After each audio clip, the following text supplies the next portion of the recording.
مدینہ میں وہ سارے اس زمانے میں مدینہ سے نکال دیے جائیں گے۔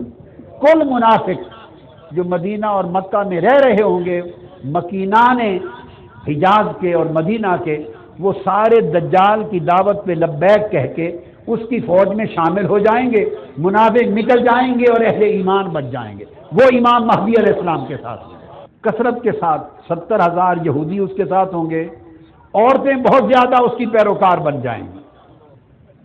اس لیے بہتر ہے اگر دجال کی صحبت سے بچنا ہے تو فیشن ترک کر دے، دجالی فیشن ترک کر دے۔ میں اپنی بہنوں اور بیٹیوں سے کہہ رہا ہوں، شاید اس جرت سے آپ کے شوہروں کے پاس طاقت نہیں کہ یہ جملے آپ سے بول سکیں۔ وہ ایک لفظ دجالی بول دیں تو گھر خالی کرنا پڑ جائے گا ان کو، مگر میرا حق ہے، میرا منصب ہے، آپ کی مجھ سے ایک نسبت ہے روحانی، اور میں اپنا فریضہ روحانی ادا کرنے کا پابند ہوں۔ وہ تمام راستے جو دجالی فتنوں کا حصہ ہیں ان کو ٹھوکر مار دیں، تاکہ آنے والے وقت میں آپ اور آپ کی نسلوں کا شمار حضور علیہ السلام سے لے کر امام مہدی علیہ السلام تک کے راستے میں ہو۔ وہ پہلے نبوت کا دعویٰ کرے گا، پھر خدائی کا دعویٰ کرے گا۔ تیسری ہستی عیسیٰ علیہ السلام ہیں جن کا نزول ہوگا، وہ بھی سخت تاریک رات میں نازل ہوں گے، یا مسجد اموی دمشق کے مسجد کے مشرقی مینارے پر یا بیت المقدس میں، دو جگہ ہیں جہاں عیسیٰ علیہ السلام کا نزول ہوگا۔ اور ان کا حلیہ بھی سن لیں تھوڑا سا۔ حضور علیہ السلام کے ایک صحابی تھے حضرت عروہ ابن مسعود رضی اللہ تعالیٰ عنہ، آقا علیہ السلام نے فرمایا شکل میں عروہ بن مسعود کے مشابہ ہوں۔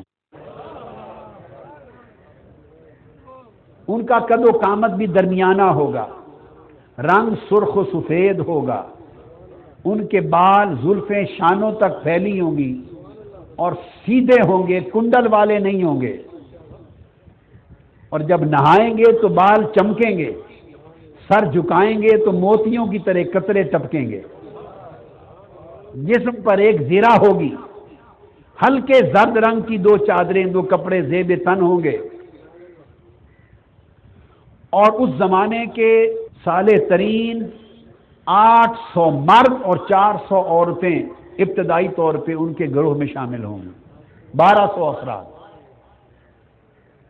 800 مرد اور 400 عورتیں۔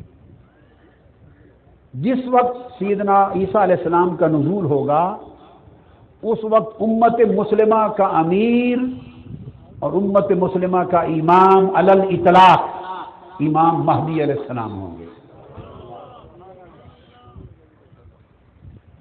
بیت المقدس میں نماز فجر کا وقت ہوگا، اقامت ہو چکی ہوگی۔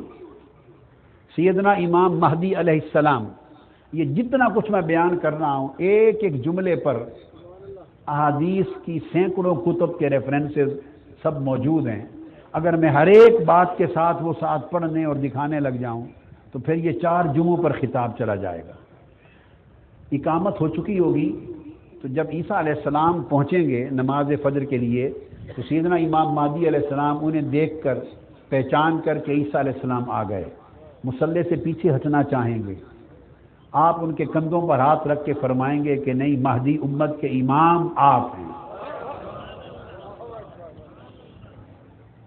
تو میں آپ کی ابتدا میں نماز پڑھوں گا۔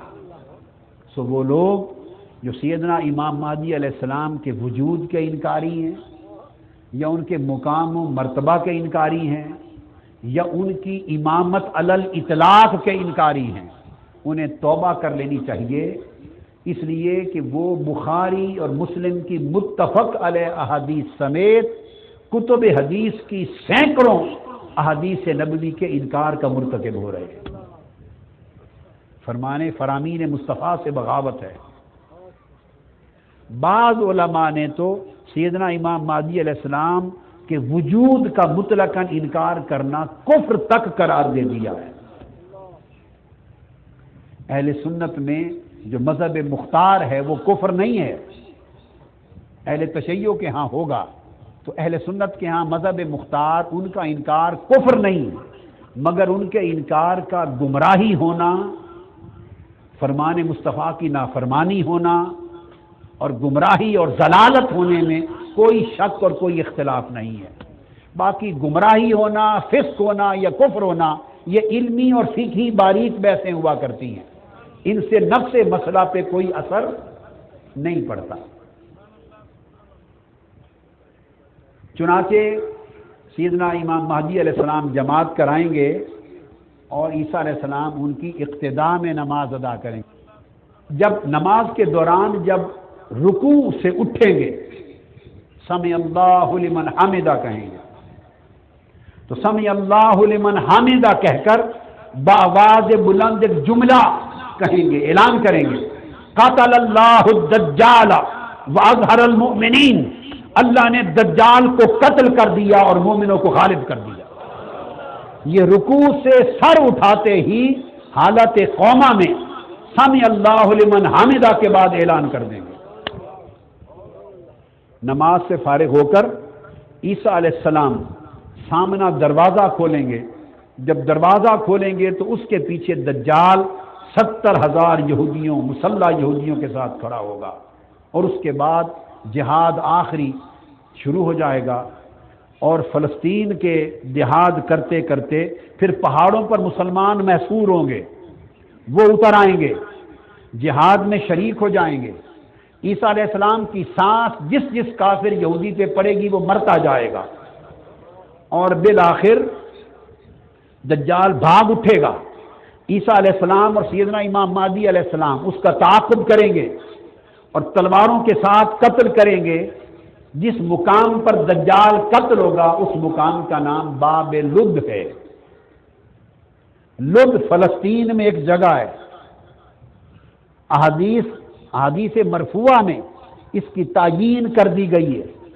آج کل بھی لد کے نام سے جگہ موجود ہے۔ قربان جائیں آقا پر، 1400 سال پہلے اس آج کے قریہ کی بات نام بتایا، اور وہ یہودیوں کے قبضہ میں ہے، اور اسرائیلی حکومت نے وہاں لد کے مقام پر اس کا چھوٹا سا ایئرپورٹ بھی موجود ہے، ایئرپورٹ بھی موجود ہے۔ یہ دجال کا خاتمہ ہوگا، باقی چیزیں انشاءاللہ اس کے بعد عرض کرتے ہیں۔ اب ہم امور کی طرف آتے ہیں کہ سیدنا مہدی علیہ السلام جب ظہور فرمائیں گے تو اس سال سے پہلے میں نے بتایا 3 بڑے خسف ہوں گے، مشرق مغرب اور عرب کے اندر اتنے بڑے زلزلے بیک وقت آئیں گے کہ زمین کے بیشتر حصے دھس جائیں گے۔ آپ سے قبل سورج ایک خاص نشانی کے ساتھ طلوع ہوگا، اور یہ سورج کا مغرب سے طلوع ہونا نہیں ہے، ایک اور نشانی ہوگا۔ مشرق کی طرف سے ایک ستارہ بہت لمبی دم والا اور بڑا روشن طلوع ہوگا، دیر تک پوری دنیا اس کو دیکھے گی۔ رمضان المبارک جو پہلے آئے گا اس میں پہلی تاریخ کو سورج گرہن ہوگا، اور ایک ہی رمضان میں 2 بار چاند گرہن ہوں گے، اور یہ واقعہ اس سے قبل کبھی نہیں ہوا ہوگا۔ سورج گرہن اور 2 بار چاند گرہن۔ جس سال حج کے موقع پر سیدنا امام مہدی علیہ السلام کو ظہور ہوگا حرم کعبہ میں، حجر اسود اور مقام ابراہیم کے درمیان، اور بیعت ہوگی، اس حج پر مینا کے میدان میں بہت بڑی جنگ ہوگی، قبائل کے درمیان مقاتلہ ہوگا، بہت بڑا خون خرابہ ہوگا اور بڑی تباہی آئے گی۔ اس کے بعد لوگ اپنی پناہ گاہ کو ڈھونڈیں گے کہ کسی کے دامن میں پناہ مل جائے، وہ پناہ امام مہدی علیہ السلام کو بنایا گیا۔ آپ کی بیعت کے بعد سلسلہ فتوحات کا بعد ازاں شروع ہوگا۔ سب سے پہلے پورے سرزمین عرب پر سیدنا امام مہدی علیہ السلام کی حکومت قائم ہوگی۔ عرب کی سرزمین کی پر حکومت قائم کرنے کے بعد آپ ملک شام کی طرف روانہ ہوں گے۔ اولاً یہ ذہن میں رکھ لیں کہ جب آپ کا ظہور ہوگا تو سفیانی نامی ایک شخص جو یزید کے قبیلہ سے ہوگا، اس کا تعلق یزید بدبخت اور ملعون، اس کے قبیلہ سے تعلق ہوگا، وہ اٹھے گا ملک شام کے علاقہ سے اور بہت بڑا مقاتلہ کرے گا، اور کوفہ اور عراق کی سرزمین تک بہت سارے شہروں کے ہزارہا افراد کو قتل کرتا چلا جائے گا، حتیٰ کہ 1,00,000 تک کے افراد اپنے مارکے میں شہید کر دے گا، قتل کر دے گا۔ اس کے بعد مشرق کی سرزمین سے، اور احادیث میں خراسان کا لفظ آیا ہے واضح طور پر، اور احادیث میں کوفہ کا بھی لفظ آیا ہے واضح طور پر۔ اب کوفہ اور پورا بلاد خراسان، اس خطے سے حضور علیہ الصلوۃ والسلام کا جھنڈا اکثر و بیشتر جو آپ غزوات اور جہادوں میں استعمال فرماتے، اس کا رنگ سیاہ تھا۔ سیاہ رنگ کے جھنڈے لے کر خراسان کی مشرقی جانب سے لشکر نکلیں گے سفیانی کے مقاتلہ کا بدلہ لینے کے لیے، اور وہ لشکر جنگ کرتے کرتے کرتے آگے بڑھیں گے۔ اس لشکر کی قیادت جو کالے جھنڈے لے کر افواج نکلیں گی خراسان سے، کوفہ سے اور بلاد مشرق سے، اس کی قیادت خاندان قبیلہ بنو تمیم کا ایک جوان شخص شعیب بن صالح التمیمی کر رہا ہوگا۔ یہ کمانڈر ہوگا اس فوج کا، شعیب بن صالح التمیمی، یہ جوان شخص ہوگا، اس کا اکہرا بدن ہوگا اور چھوٹی داڑھی ہوگی۔ وہ اس لشکر کی قیادت کرتے ہوئے سفیانی لشکروں کے ساتھ جنگ کرتا ہوا آگے بڑھتا جائے گا، اور بڑھتے بڑھتے ملک شام سے بیت المقدس تک بہت سارے علاقوں کی فتوحات کرے گا۔ سفیانی کو خبر ہوگی کہ امام مہدی علیہ السلام مدینہ سے آ گئے ہیں، مکہ ظہور ہو رہا ہے، وہ بہت بڑا لشکر آپ کو گرفتار کرنے کے لیے بھیجے گا۔ وہ لشکر جب مکہ سے مدینہ جانے لگے گا تو مکہ اور مدینہ کے درمیان ایک مقام ہوگا بیدا، دال کے ساتھ، چکی المیدان، البیدا، اس مقام پر زمین پھٹ جائے گی اور اس کا سارا لشکر غرق ہو جائے گا، دفن ہو جائے گا۔ یہ واقعہ سن کر شام سے قافلے چل پڑیں گے، چونکہ حضور علیہ السلام نے فرمایا، حدیث پاک میں ہے، اور درجنوں نہیں سینکڑوں احادیث، سیاستہ اور غیر سیاستہ، سینکڑوں احادیث اس بات پر شاہد عادل ہیں کہ سیدنا امام مہدی علیہ السلام کے ظہور سے عین قبل بہت بڑی نشانی مقام بیدا پر اس لشکر کا زمین پھٹنے سے غرق ہو جانا۔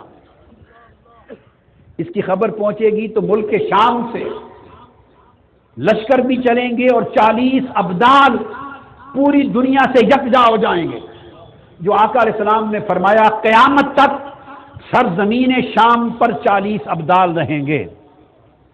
اس کی بحث الگ ہے کہ ان کا تعلق ملک شام سے کیسا اور کس طرح ہے، وہ اس وقت میرا موضوع نہیں۔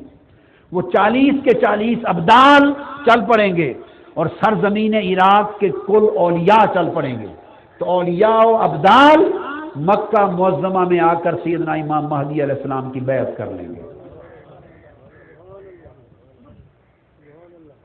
پھر اس کے بعد شعیب بن صالح ہاشمی کا لشکر چلے گا۔ امام مہدی علیہ السلام کے ایک بھائی ہوں گے، اور بعض روایات میں آیا ہے وہ بھائی والد کی طرف سے ہوں گے، والدہ ایک نہیں ہوگی، جس سے پتہ چلتا ہے کہ والد کی ایک سے زائد شادیاں ہوں گی۔ والد کا نام عبداللہ ہوگا اور آپ کا نام محمد بن عبداللہ ہوگا، حسنی اور حسینی ہوں گے، والد کی طرف سے حسینی، والدہ کی طرف سے حسنی فاطمی، والد کی طرف سے دوسری زوجہ سے آپ کا بھائی ہوگا، اور بعض روایات میں ہے کہ آپ کا چچا زاد بھائی ہوگا، اس کو ہاشمی کہا جائے گا، وہ بھی ایک لشکر لے کے چلے گا، یہ سب لشکر مل جائیں گے، اور مل کر شعیب بن صالح التمیمی اور الہاشمی کے سب وفد لشکر اور مصطفی سیاہ جھنڈوں کے حامل افواج، یہ سارے سیدنا امام مہدی علیہ السلام کی خدمت میں آئیں گے، اور ایک لشکر عظیم، لشکر جرار امام مہدی کی قیادت میں سوئے شام اور سوئے قسطنطنیہ روانہ ہو جائے گا۔ ملک عرب پر آپ کی سلطنت قائم ہو جائے گی، عرب کی پوری سرزمین سیدنا امام مہدی کی حکومت و خلافت میں ہوگی۔ اب آپ عالمی خلافت کے قیام کے سلسلے میں جائیں گے۔ اب قسطنطنیہ آج استنبول ہے، اور رسول السلام نے فرمایا ترکوں کے ساتھ بھی جنگ ہوگی، ترکی کا بھی ذکر کیا، اور فرمایا ٹرکی بھی فتح کیا جائے گا۔ جنہوں نے امام مہدی علیہ السلام کو پیدا کر رکھا ہے اور سال 2 4 5 سالوں میں ان کو نکالنے والے ہیں، ان کے سوچنے کی بات ہے کہ ابھی تو ٹرکی مسلمانوں کے پاس ہے، اور جب امام مہدی علیہ السلام فتح کریں گے تو اس کا مطلب ہے یہاں کے حالات بدل چکے ہوں گے، اور قسطنطنیہ روم کا کیپٹل ہوگا۔ گویا آج کا استنبول یورپ کا حصہ بننے کی طرف تو جا رہا ہے۔ ترکی نے یورپ میں شامل ہونے کا اپلائی تو کر رکھا ہے، انہوں نے 10 سال کنسیڈریشن کے لیے دیے ہوئے ہیں کہ 10 سالوں میں آپ کس حد تک اپنا دین اور ایمان ختم کرتے ہیں۔ تو آپ کی افواج کی سب سے بڑی چھاونی اور کیپٹل ہیں حدیث نمبر 3173، پھر حدیث نمبر 3174،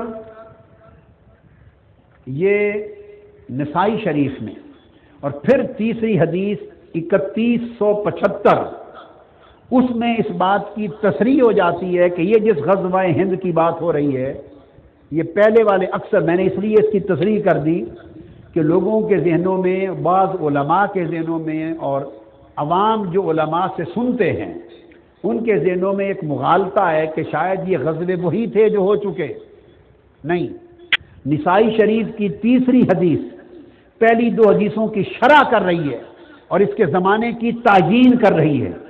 صوبان مولا رسول اللہ صلی اللہ علیہ وسلم، ان سے مروی ہے قال قال رسول اللہ صلی اللہ علیہ وسلم اصابتان من امتی احرزهم اللہ من النار، اصابت تغزو الہند و اصابت تکون مع عیسی ابن مریم علیہ السلام۔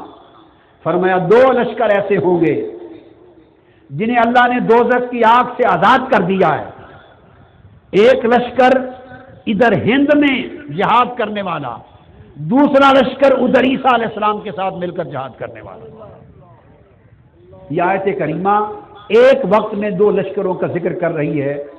ہند میں عیسیٰ علیہ السلام نہیں آئیں گے، جب ہندوستان کی طرف لشکر امام مہدی علیہ السلام بھیجیں گے، ہندوستان، سندھ یعنی پاکستان اور پھر چائنا فتح ہوگا۔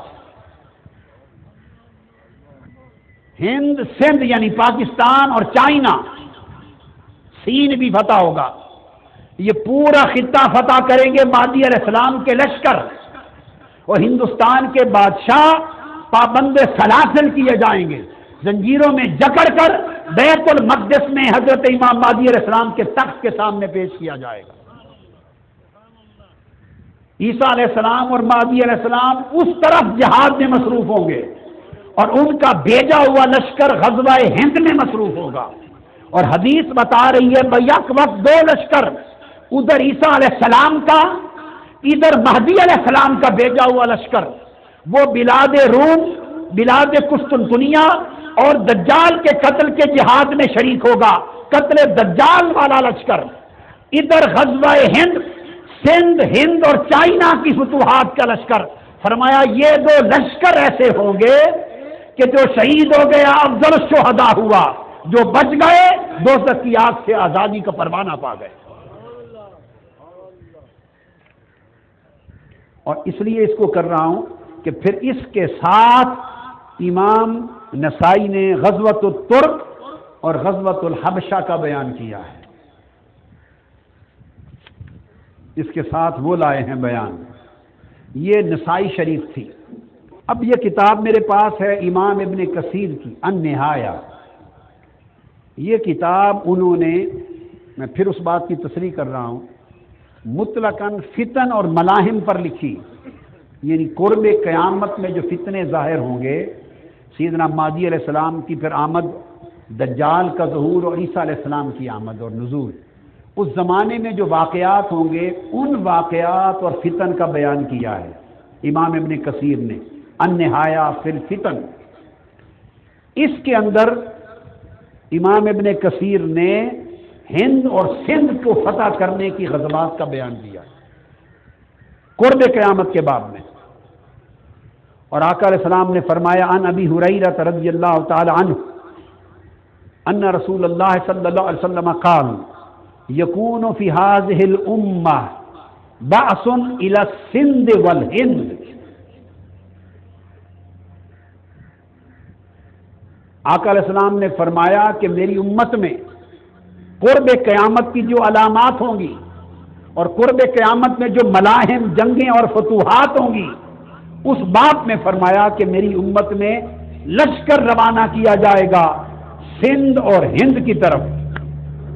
جو سندھ یعنی سندھ خطہ پاکستان اور ہند خطہ ہندوستان کی فتوحات انجام دیں گے۔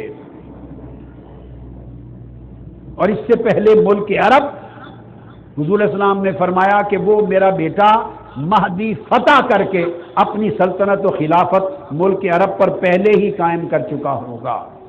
اب اس کے بعد یہ حدیث پاک کی کتاب ہے مسند امام احمد بن حنبل، میں یہ حدیثیں اس لیے کوٹ کر رہا ہوں کہ یہ ہندوستان کا فتح ہونا، پاکستان کا فتح ہونا، ادھر بیت المقدس اور قسطنطنیہ کا فتح ہونا، اور بلاد روم اور یورپ کا فتح ہونا اور چائنا کا فتح ہونا، یہ سب سیدنا امام مہدی علیہ السلام کے دست سے اقدس پر ہوں گے۔ تو جو امام مہدی کو ابھی 2-4 سالوں میں نکالنا چاہتے ہیں، سوچنے کی بات ہے، کیا وہ وقت آ گیا ہے؟ حالات اتنے سازگار ہو گئے ہیں، عالمی طاقتوں کا توازن بگڑ کر ایک نیا توازن تشکیل پذیر ہو گیا ہے۔ ابھی تو ہندوستان سپر پاور بن چکا ہے اور سپریم پاور کے بننے کے خواب دیکھ رہا ہے، ادھر چائنا بڑا ہوتا چلا جا رہا ہے، اور پوری دنیا کی نصف آبادی صرف 2 ملکوں میں چائنا اور ہندوستان میں آ گئی ہے۔ اور ٹیکنالوجی میں، انفارمیشن ٹیکنالوجی میں انڈیا امریکہ سے آگے چلا گیا ہے۔ امریکہ نے اپنی یونیورسٹیوں کے کیمپسز انڈیا میں کھولنے کا فیصلہ کر لیا ہے، اور نارتھ امریکہ نے انڈیا کو انگلش سپیکنگ کنٹریز میں شامل کر لیا ہے، انگلش سپیکنگ کنٹریز میں انڈیا کو۔ ابھی تو یہ سندھ اوپر جا رہا ہے، اور پھر امریکہ، چائنا اور ہندوستان کا ایک مقابلہ ہے، اور پاکستان تو اپنے حال پر ہے۔ امام مہدی علیہ السلام کا ظہور اس وقت ہوگا جب وہ اس پوزیشن میں ہوں گے کہ لشکر بھیجیں گے، اور ان کا بھیجا ہوا لشکر جس کا اشارہ آقا علیہ السلام نے کیا، سندھ کی سرزمین پاکستان کو فتح کرے گا، پورا ہندوستان فتح کرے گا، چائنا فتح کرے گا۔ اس طرح فتوحات مشرق مکمل ہوں گی، اور سلاطین ہند قیدی بنا کر بیت المقدس کے تخت پہ پیش کیے جائیں گے۔ اب یہ مسند امام احمد بن حنبل ہے، اس کی حدیث دے رہا ہوں، ابو ہریرہ رضی اللہ تعالیٰ عنہ سے، انہوں نے بھی روایت کیا انہ قال یکون فی هذه الامة بعث الى السندھ والہند، سندھ اور ہند میں لشکر بھیجے جائیں گے۔ اور لفظ بولا بعث، آپ دیکھیں یہ امام مہدی اور عیسیٰ علیہ السلام خود نہیں، لشکر بھیجیں گے۔ اور آقا نے فرمایا اگر میں نے پا لیا اور شہید ہو گیا تو بڑا درجہ ہوگا، اور اگر اس میں بچ گیا، امت کو سبق دے رہے ہیں، یعنی جو بچ گیا تو وہ دوزخ کی آگ سے نجات پا گیا۔ یہ امام احمد بن حنبل کا بیان تھا۔ اور پھر یہ جو اسی زمانہ میں نے عرض کیا فتح بیت المقدس ہوگا۔ ابو ہریرہ رضی اللہ تعالیٰ عنہ روایت کرتے ہیں، اور یہ حدیث بھی مسند امام احمد بن حنبل میں ہے، انہ قال یخرج من خراسان رایات سود، خراسان سے کالے جھنڈے والی فوجیں نکلیں گی، لا یردها شیء، کوئی لشکر کوئی فوج ان کو رد نہیں کر سکے گی، بڑھتے بڑھتے حتیٰ تنصب بایلیاء، حتیٰ کہ فتح کر کے اپنا جھنڈا ایلیا بیت المقدس کو کہتے ہیں، بیت المقدس کے شہر پہ نصب کر دیں گے۔ شام میں نکلیں گے۔ میں نے وہ آپ کو عرض کر دیا کہ امام مہدی علیہ السلام کی آمد کا وہ جو تذکرہ ہے وہ بیت المقدس کو فتح کیا جائے گا۔ اس کے بعد چائنا کی فتح ہوگی۔ امام ابن حجر مکی رحمۃ اللہ علیہ نے القول المختصر اس میں بیان کیا کہ چائنا بھی اسی غزوات کے دوران فتح ہوگا، چائنا بھی۔ اب اس کے بعد ذکر آتا ہے کہ سیدنا مہدی علیہ السلام قسطنطنیہ اور جبال دیلم کو فتح کریں گے۔ قسطنطنیہ، اور ارشاد فرمایا، یہ حدیث ہے ترمذی شریف کی، سیاستہ کی کتاب ہے ترمذی شریف، اس میں آقا نے فرمایا قال الملحمۃ العظمی وفتح القسطنطینیہ وخروج الدجال فی 7 اشہر، کہ ملحمہ عظمی ورلڈ وار ہوگی، بہت بڑی جنگ ہوگی، سب سے بڑی ورلڈ وار عالمی جنگ ہوگی، اس کو الملحمۃ العظمی کا نام دیا، اور دیگر ائمہ حدیث نے الملحمۃ الکبریٰ کہا، سب سے بڑی جنگ۔ اس میں 6 لاکھ افراد تک مارے جائیں گے۔ ایک جنگ پہلے ہوگی قسطنطنیہ کی فتح کے لیے، اس جنگ میں 1 لاکھ کے قریب افراد مارے جائیں گے، مال غنیمت حاصل ہو رہا ہوگا۔ یہ جنگ سیدنا امام مہدی علیہ السلام کا زمانہ ہے، اس میں آپ شریک نہیں ہوں گے، پہلی جنگ آپ کا لشکر ہوگا۔